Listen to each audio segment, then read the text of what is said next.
Disclaimer, you're supposed to watch the full video. Don't click off. Did that work? Every few years, a game arrives that seems untouchable.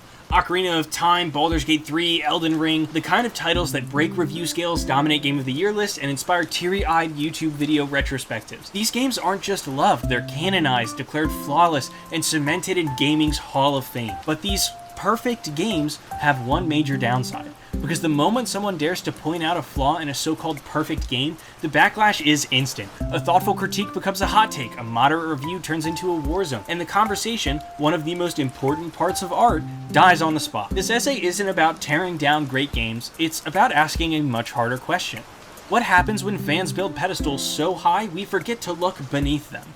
From Software dropped Shadow of the Erdtree, the long-anticipated DLC for Eldenring, and critics loved it, rightfully so. It landed with a 95 Metacritic average, nearly identical to the base game, but on Steam, within 48 hours the user reviews slid from very positive to mixed.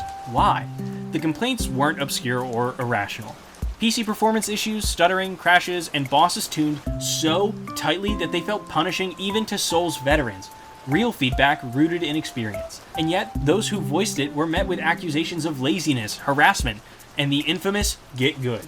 One reviewer from Eurogamer gave the DLC 3 stars. The response wasn't discourse, it was a dog pile. And here's the troubling pattern. The more perfect a game is perceived to be, the harder it becomes for players to criticize it, no matter how valid the concern. The golden halo around a masterpiece isn't a badge anymore, it's an armor for defending the game. To showcase what I mean, let's rewind to 2014. Aaron Egoraptor Hansen released an episode of Sequelitis, a YouTube series that critiques game design with a very thoughtful and passionate eye. But one episode had a particularly bold thesis. Ocarina of Time is not as perfect as we pretend it is. And his points were not outrageous. He argued that the transition from 2D to 3D slowed down the pacing, over-explained mechanics, and introduced clunkiness in design. He even anticipated backlash in the video itself. And that, ladies and gentlemen, is right where he went wrong.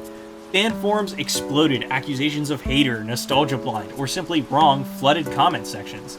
Some even called for boycotts of his channel as a whole and led to Sequelitis getting cancelled. All of this happened because he criticized the game, yes, but more so because of how he criticized it. Within the first minute of the video, he immediately alienates anybody who might disagree with him by belittling them, immediately making them less likely to hear out any critiques or things that he has to say. And what kills me the most about this is that he nails what should have been his intro in the outro. Hey, thanks for listening to me shout my opinion at you for fucking 30 minutes. I hope I can make you laugh and make you think, and not make you angry, because that wasn't my intention, but if I did, I'm sorry. Now it's time for me to write my post-emptive counter-argument. Alright, fine. You watch the video, that's only fair. I mean, I've been throwing my opinion at you for 30 friggin' minutes. Just because you might like Ocarina of Time and I don't, doesn't mean that you're not a beautiful person, because you are. Look at yourself. Ugh. That should have been your intro! None of this to defend the commenters who harassed him, though. Ironically enough, many of Hansen's criticisms were later echoed by the Nintendo developers themselves. Shigeru Miyamoto, the creator of Zelda, admitted that Navi's hint system, the mechanic Hansen criticized the most, was one of the studio's biggest regrets. But that didn't matter. Fans weren't evaluating the argument or seriously considering any critiques, they were defending a piece of their identity. And that's the heart of the issue, ladies and gentlemen. Ocarina of Time isn't just a game. For millions, it's childhood, wonder, and emotional memory, and it's very easy to see how they land on that point. The game is great, but any criticism to them doesn't feel like analysis, it feels like someone stomping on your nostalgia. So, what do we lose when critique becomes taboo around a game? Well, a couple things. First, innovation slows. Developers are always watching community response, and if speaking up gets you swarmed, it's safer to repeat a winning formula rather than risk something new, and we've seen this time and time again with Souls-like games and the Pokemon series.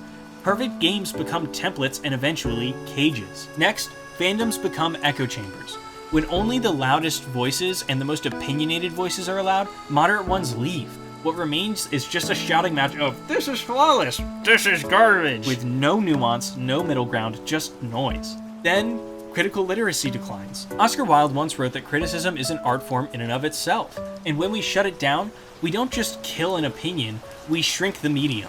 We stop asking how art works, and we stop learning how to grow from it. Finally, real issues will get buried.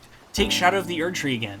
The PC performance problems were genuine, but with so many players dismissing complaints as skill issues, it became harder to separate signal from noise. Review bombs drown out any real concerns, and then everyone loses out. One thing to keep in mind is that games are iterative. Ocarina of Time built on A Link to the Past, and Majora's Mask built on Ocarina of Time. Eldenring is the culmination of over a decade of From Software's evolution. Criticism, when given and received in good faith, is part of that healthy cycle for better games. So how do we get better? A couple different points. Engage, don't enrage. Address the argument, not the person. This boss is overtuned is not the same as the devs are idiots. Then, separate identity from taste.